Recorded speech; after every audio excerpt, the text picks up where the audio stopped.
बिस्मिल्लाहिर्रहमानिर्रहीम अस्सलाम वालेकुम। एक ਬਜ਼ੁਰਗ ਆਦਮੀ ਸੀ ਤੇ ਬੜੇ ਉਹ ਪਰੇਸ਼ਾਨ ਰਹਿੰਦੇ ਸੀ। ਹਰ ਵਕਤ ਉਹ ਚੁੱਪ ਕਰਕੇ ਬੈਠੇ ਰਹਿੰਦੇ ਹੁੰਦੇ ਸੀ। ਜਦੋਂ ਉਹਨਾਂ ਨੂੰ ਪੁੱਛਿਆ ਗਿਆ ਵੀ ਤੁਸੀਂ ਇੰਨਾ ਪਰੇਸ਼ਾਨ ਕਿਉਂ ਰਹਿੰਦੇ ਜੇ, ਕੋਈ ਗੱਲ ਵੀ ਨਹੀਂ ਕਰਦੇ, ਤੇ ਤੁਹਾਡੇ ਅੰਦਰ ਕਿਹੜਾ ਵਾਕਿਆ, ਕਿਹੜੀ ਗੱਲ ਹੈ ਜਿਹੜੀ ਤੁਹਾਨੂੰ ਬੋਲਣ ਨਹੀਂ ਦਿੰਦੀ।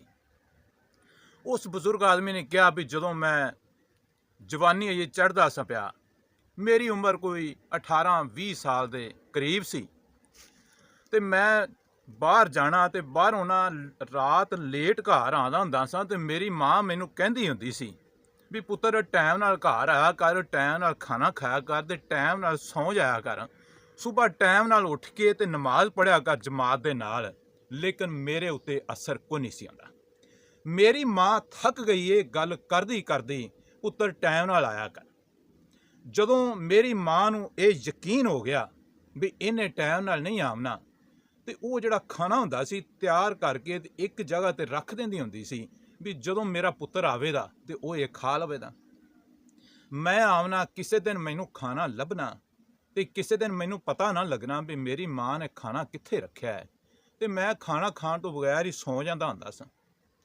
ਮੇਰੀ ਮਾਂ ਨੂੰ ਜਦੋਂ ਪਤਾ ਲੱਗਾ ਵੀ ਮੇਰੇ ਪੁੱਤਰ ਨੂੰ ਕਦੀ ਖਾਣਾ ਲੱਭਦਾ ਹੈ, ਕਦੀ ਨਹੀਂ ਲੱਭਦਾ, ਕਦੀ ਖਾਣਾ ਕਿਚਨ ਦੇ ਵਿੱਚ ਹੁੰਦਾ ਹੈ ਤੇ ਕਦੀ ਕਮਰੇ ਦੇ ਵਿੱਚ ਹੁੰਦਾ ਹੈ, ਮੇਰੀ ਮਾਂ ਨੇ ਇੱਕ ਚਿੱਟ ਦੇ ਉੱਤੇ ਇਹ ਲਿਖ ਦੇਣਾ ਕਰਨਾ ਵੀ ਖਾਣਾ ਜਿਹੜਾ ਹੈ ਉਹ ਕਿੱਥੇ ਪਿਆ ਹੈ। ਉਹ ਚਿੱਟ ਜਿਹੜੀ ਸੀ ਨਾ, ਇੱਕ ਸਾਡਾ ਛੋਟਾ ਕਮਰਾ ਸੀ, ਉਹਦੇ ਵਿੱਚ ਫਰਿੱਜ ਪਈ ਸੀ, ਤੇ ਫਰਿੱਜ ਦੇ ਉੱਤੇ ਚਿਪਕਾ ਦਿੰਦੀ ਹੁੰਦੀ ਸੀ। ਜਦੋਂ ਮੈਂ ਬਾਹਰੋਂ ਆਉਣਾ, ਮੈਂ ਛੋਟੇ ਕਮਰੇ ਦੇ ਵਿੱਚ ਜਾਣਾ, ਉੱਥੇ ਚਿੱਟ ਲੱਗੀ ਹੁੰਦੀ ਸੀ ਵੀ ਖਾਣਾ ਕਿੱਥੇ ਪਿਆ ਹੈ, ਤੇ ਮੈਂ ਉਹ ਪੜ੍ਹ ਕੇ ਤੇ ਉਹ ਤੋਂ ਖਾਣਾ ਖਾ ਕੇ ਤੇ ਸੌਂ ਜਾਂਦਾ ਹੁੰਦਾ ਸਾਂ। ਰੋਜ਼ਾਨਾ ਜਿਹੜਾ ਨਾ ਮੈਂ ਉਹ ਚਿੱਟ ਪੜ੍ਹ ਕੇ ਤੇ ਖਾਣਾ ਖਾ ਲੈਂਦਾ ਹੁੰਦਾ ਸਾਂ। ਜਿਵੇਂ ਜਿਵੇਂ ਦਿਨ ਗੁਜ਼ਰਦੇ ਗਏ ਚਿੱਟ ਵੱਡੀ ਹੁੰਦੀ ਗਈ। ਖਾਣੇ ਤੋਂ ਬਾਅਦ ਇਹ ਵੀ ਲਿਖਿਆ ਹੁੰਦਾ ਸੀ ਵੀ ਤੁਹਾਡੇ ਕੱਪੜੇ ਕਿੱਥੇ ਪਏ ਨੇ, ਤੁਸੀਂ ਪੁਰਾਣੇ ਕੱਪੜੇ ਜਿਹੜੇ ਨੇ ਫਲਾਂ ਥਾਂ ਤੇ ਰੱਖ ਦੇਣੇ ਨੇ, ਨਵੇਂ ਫਲਾਂ ਥਾਂ ਤੇ ਕੱਪੜੇ ਪਏ ਨੇ, ਤੁਹਾਡਾ ਜੂਤਾ ਜਿਹੜਾ ਫਲਾਂ ਥਾਂ ਤੇ ਪਿਆ, ਜਰਾਬਾਂ ਫਲਾਂ ਥਾਂ ਤੇ ਪਈਆਂ ਨੇ। ਪੂਰੀ ਡਿਟੇਲ ਜਿਹੜੀ ਨਾ ਉਸ ਪਰਚੀ ਦੇ ਉੱਤੇ ਮੇਰੀ ਮਾਂ ਲਿਖ ਕੇ ਤੇ ਉਸ ਫਰਿੱਜ ਦੇ ਉੱਤੇ ਚਿਪਕਾ ਦਿੰਦੀ ਹੁੰਦੀ ਸੀ। ਇੱਕ ਦਿਨ ਮੈਂ ਬਾਹਰੋਂ ਆਇਆ ਤੇ ਮੈਂ ਨੀਂਦਰ ਦੇ ਵਿੱਚ ਬੜਾ ਸਾਂ, ਬਹੁਤ ਜ਼ਿਆਦਾ ਲੇਟ ਹੋ ਗਈ ਸੀ ਤੇ ਮੈਨੂੰ ਭੁੱਖ ਵੀ ਨਹੀਂ ਸੀ। ਬਾਹਰੋਂ ਦੋਸਤਾਂ ਦੇ ਕੋਲੋਂ ਮੈਂ ਖਾਣਾ ਖਾ ਲਿਆ ਤੇ ਮੈਂ ਆਪਣੇ ਕਮਰੇ ਦੇ ਵਿੱਚ ਹੀ ਚਲਾ ਗਿਆ। ਮੈਨੂੰ ਉਹ ਚਿੱਟ ਪੜ੍ਹਨਾ ਯਾਦ ਨਾ ਰਿਹਾ ਤੇ ਮੈਂ ਆਪਣੇ ਕਮਰੇ ਦੇ ਵਿੱਚ ਜਾ ਕੇ ਤੇ ਸੌਂ ਗਿਆ।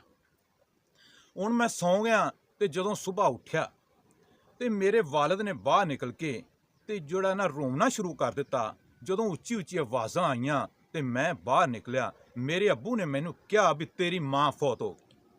ਮੈਨੂੰ ਬੜਾ ਸਦਮਾ ਹੋਇਆ, ਮੈਂ ਬੜਾ ਰੋਇਆ, ਬੜਾ ਪਛਤਾਇਆ ਉਹਨਾਂ ਗੱਲਾਂ ਤੇ ਜਿਹੜੀਆਂ ਮਾਂ ਮੇਰੀ ਕਹਿੰਦੀ ਹੁੰਦੀ ਸੀ ਵੀ ਤੂੰ ਟਾਈਮ ਨਾਲ ਆਇਆ ਕਰ, ਕਮ ਅਜ਼ ਕਮ ਤੂੰ ਖਾਣਾ ਖਾਵੇਂ, ਮੈਂ ਤੈਨੂੰ ਵੇਖ ਲਵਾਂ ਕਰਾਂ ਦੀ, ਕੋਈ ਦੁੱਖ ਸੁੱਖ ਦੀ ਗੱਲ ਤੇਰੇ ਨਾਲ ਕਰ ਲਵਾਂ ਕਰਾਂ ਦੀ।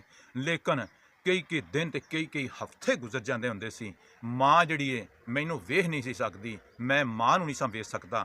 ਅੱਜ ਉਹ ਫੌਤ ਹੋ ਗਈ ਏ ਤੇ ਮੈਨੂੰ ਇਹ ਸਦਮਾ ਜਿਹੜਾ ਮੇਰੇ ਦਿਲ ਦੇ ਵਿੱਚ ਬੈਠ ਗਿਆ।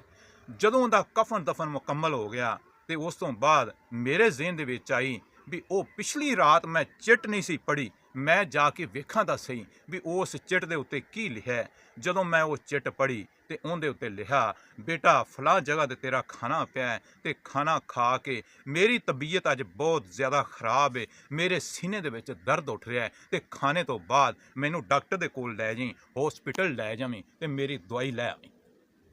ਬਦਕਿਸਮਤੀ ਦੇ ਨਾਲ ਮੈਂ ਉਹ ਚਿੱਟ ਨਾ ਪੜ੍ਹ ਸਕਿਆ। ਮਾਂ ਮੇਰੀ ਨੂੰ ਦਿਲ ਦੀ ਤਕਲੀਫ ਸੀ, ਉਹਨੂੰ ਇਕੱਲਿਆਂ ਹੀ ਕਿਤੇ ਜਿਹੜਾ ਉਹ ਦਿਲ ਦਾ ਅਟੈਕ ਹੋਇਆ ਤੇ ਉਹ ਫੌਤ ਹੋ ਗਈ। ਉਹ ਬਜ਼ੁਰਗ ਆਦਮੀ ਕਹਿਣ ਲੱਗੇ, ਉਹ ਜਿਹੜਾ ਸਦਮਾ ਮੇਰੇ ਜ਼ਿਹਨ ਦੇ ਵਿੱਚ, ਮੇਰੇ ਦਿਮਾਗ ਦੇ ਵਿੱਚ, ਮੇਰੇ ਦਿਲ ਦੇ ਵਿੱਚ ਬੈਠ ਗਿਆ ਹੈ, ਅੱਜ ਤੱਕ ਉਹ ਬਿਲਕੁਲ ਤਰੋ ਤਾਜ਼ਾ ਹੈ, ਉਹ ਰਿਸ਼ਤਾ ਰਹਿੰਦਾ ਹੈ, ਮੈਨੂੰ ਉਹਦੀ ਪਰੇਸ਼ਾਨੀ ਹੁੰਦੀ ਰਹਿੰਦੀ।